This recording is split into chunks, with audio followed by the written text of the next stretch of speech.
오늘 하나님께서 우리에게 주시는 말씀은 골로새서 2장입니다. 오늘 하나님께서 우리에게 주시는 말씀은 골로새서 2장입니다. 제가 가진 성경으로는 신약 성경 325쪽에 있습니다. 골로새서 2장 1절부터 마지막 절 23절까지 우리 다 같이 합독하시겠습니다. 시작. 내가 너희와 라오디게아에 있는 자들과 물은 내 육신의 얼굴을 보지 못한 자들을 위하여 얼마나 힘쓰는지를 너희가 알기를 원하노니, 이는 그들로 마음의 위안을 받고 사랑 안에서 연합하여 확실한 이해의 모든 풍성함과 하나님의 비밀인 그리스도를 깨닫게 하려 함이니, 그 안에는 지혜와 지식의 모든 보화가 감추어져 있느니라. 내가 이것을 말함은 아무도 교묘한 이는 내가 육신으로는 떠나 있으나 심령으로는 너희와 함께 있어 너희가 질서 있게 행함과 그리스도를 믿는 너희 믿음이 굳건한 것을 기쁘게 봄이라. 그러므로 너희가 그리스도 예수를 주로 받았으니 그 안에서 행하되 그 안에 뿌리를 박으며 세움을 받아 교훈을 받은 대로 믿음에 굳게 서서 감사함을 넘치게 하라. 누가 철학과 헛된 속임수로 너희를 사로잡을까 주의하라. 이것은 사람의 전통과 세상의 초든 학문을 따름이요 그리스도를 따름이 아니니라. 그 안에는 신성의 모든 충만이 육체로 거하시고 너희도 그 안에서 충만하여 졌으니 그는 모든 통치자와 권세의 머리 되시라. 또 그 안에서 너희가 손으로 하지 아니한 할례를 받았으니 곧 육의 몸을 벗는 것이요 그리스도의 할례니라. 너희가 세례로 그리스도와 함께 장사되고 또 죽은 자들 가운데서 그를 일으키신 하나님의 역사를 믿음으로 말미암아 그 안에서 함께 일으키심을 받았느니라. 또 범죄와 육체의 모할례로 죽었던 너희를 하나님이 그와 함께 살리시고 우리의 모든 죄를 사하시고 우리를 거스르고 불리하게 하는 법조문으로 쓴 증서를 지우시고 제하여 버리사 십자가에 못 박으시고 통치자들과 권세자들을 무력화하여 드러내어 구경거리로 삼으시고 십자가로 그들을 이기셨느니라. 그러므로 먹고 마시는 것과 절기나 초하루나 안식일을 이유로 누구든지 너희를 비판하지 못하게 하라. 이것은 장래의 일의 그림자이나 몸은 그리스도의 것이니라. 아무도 꾸며낸 겸손과 천사 숭배를 이유로 너희를 정죄하지 못하게 하라. 그가 그 본 것에 의지하여 그 육신의 생각을 따라 헛되이 가장하고 머리를 붙들지 아니하는 자라. 온몸이 머리로 말미암아 마디와 힘줄로 공급함을 받고 연합하여 하나님이 자라게 하심으로 자라느니라. 너희가 세상의 초등 학문에서 그리스도와 함께 죽었거든 어찌하여 세상에 사는 것과 같이 규례에 순종하여 하느냐. 곧 붙잡지도 말고 맛보지도 말고 만지지도 말라 하는 것이니, 이 모든 것은 한때 쓰이고는 없어지리라. 사람의 명령과 가르침을 따르느냐. 이런 것들은 자의적 숭배와 겸손과 몸을 괴롭게 하는 데는 지혜 있는 모양이나 오직 육체에 따르는 것을 금하는 데는 조금도 유익이 없느니라. 아멘. 네, 오늘 본문 말씀 1절을 보면 사도 바울은 비록 골로새 교회와 라오디게아 교회의 성도들을 육체로는 보지 못했지만 그들의 소식을 들었고 그들을 위해서 자신이 얼마나 애를 쓰는지 알기 원했다고 나와 있습니다. 그들도 바울을 보지 못했지만 자신이 그들을 위해서 힘써 기도하고 있음을 알고 마음의 위안을 받기를 바울은 소원했던 것입니다. 바울의 기도는 2절의 말씀과 같이 그들이 사랑 안에서 하나 되어서 하나님의 비밀인 그리스도를 확실히 알고 복음에 대해서 깨닫는 것이었습니다.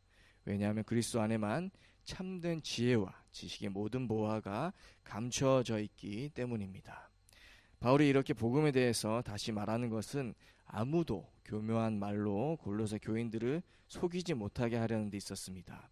비록 바울은 육신으로는 그들과 떠나 있었지만 영으로는 그들과 함께하며 그들이 그리스도를 믿는 믿음에 바르고 굳건하게 서기를 바랐기 때문입니다.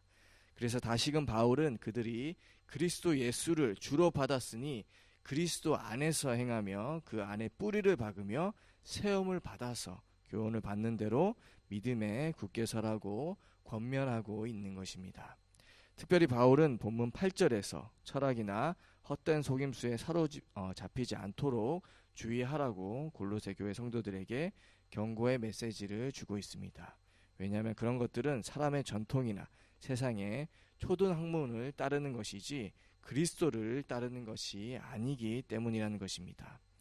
12절부터 바울은 성도들은 그리스도 안에서 사람의 손으로 하지 아니한 할례, 죄의 몸을 벗는 할례, 그리스도의 할례에 대해서 말하고 있습니다. 이것은 12절의 말씀과 같이 세례를 의미합니다. 성도들은 세례로 그리스도와 함께 장사되었고 그리스도와 함께 살리심을 받았다는 것입니다. 범죄와 육체의 무할례로 죽었던 이방인들을 하나님이 그리스도와 함께 살리사 십자가에서 그들을 정죄하는 율법에서 제하시고 정죄받을 그들의 모든 죄를 사하셨다는 말씀입니다. 그렇기 때문에 먹고 마시는 것, 절기나 초하루나 안식일을 이유로 아무도 성도들을 판단하지 못하게 하라는 것입니다.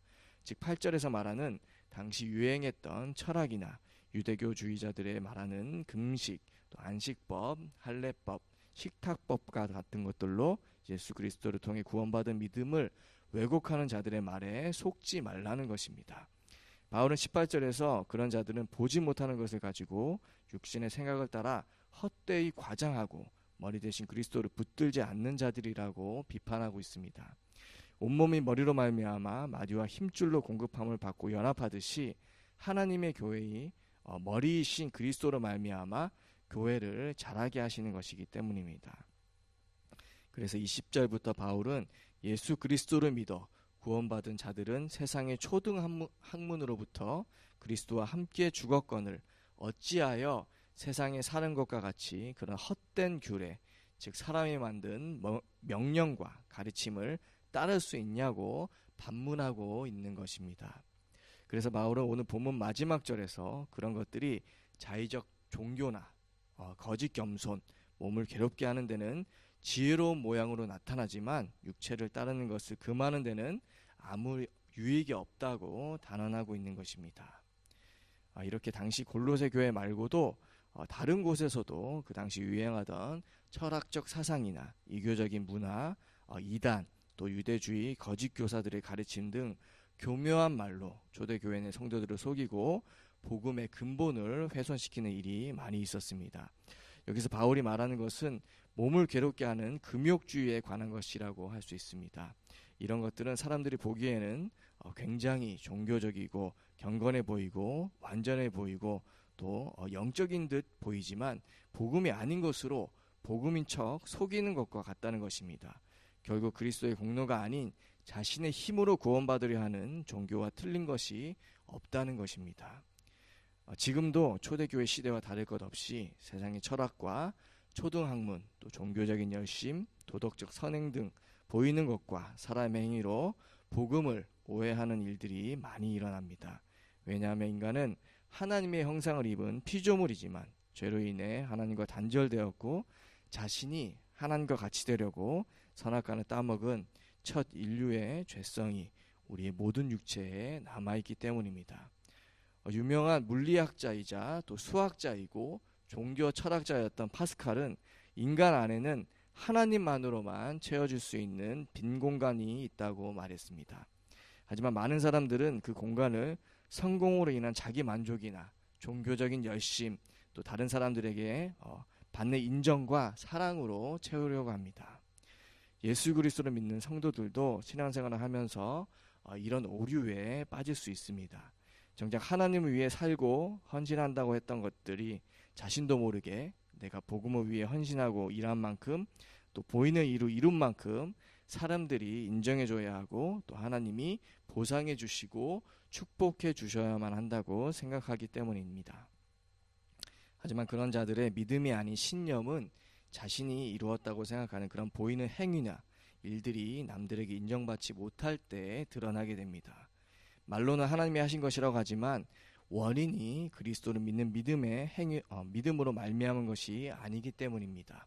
어떻게 보면 예수님이 행위에 자신의 믿음을 찾았던 바르새인을 책망한 것이나 바울이 당시 복음을 왜곡시키는 가르침에 대해서 주의시킨 것이나 근본은 인간이 하나님께로 가기 위한 노력과 하나님과 같이 되려 하는 교만이라는 것에서 차이점은 없어 보입니다. 지금은 코로나로 인해서 교회가 모이는 것, 또 복음을 전하는 것, 예배드리는 것에 제재를 받고 있는 상황입니다. 분명히 어떤 부분은 우리가 느끼기에 탄압을 받고 억울한 면이 없지나마 있지만, 다른 한편으로 또 생각해 본다면 지금 이 시대의 교회가 참된 복음을 선포하지 않고 보여주지 못한 결과라고 생각이 들기도 합니다. 예수 그리스도를 참으로 믿는다면 그분의 말씀에 순종하며 그분의 모습과 같이 자신의 희생을 통해 생명을 살리는 일이 일어나지만, 믿음이 아닌 자기 신념은 자신이 맞다고 생각되는 것으로 남을 희생시키는 결과로 나타나게 됩니다. 바울은 자신이 감옥에서 고난 가운데 있으면서도 육신으로 보지 못한 골로새 교회 성도들을 위해서 밤낮으로 기도하며 항상 힘을 썼습니다. 그들이 예수 그리스도를 통해 하나님을 알아가는 데 자라가며 더 깊이 복음을 깨닫기 원했습니다. 바울은 신념이 아닌 믿음으로 예수 그리스도의 사랑을 가지고 오직 교회의 유익을 위해 구한 것입니다.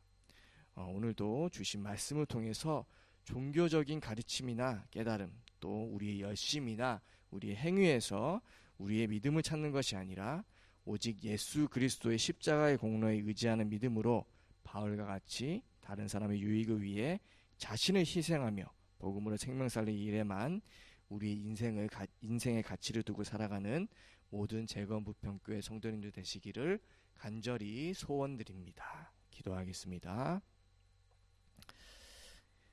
하나님, 우리는 복음 안에서 행한다고 하면서 우리의 욕심에 따라 행할 때가 얼마나 많은지 모릅니다.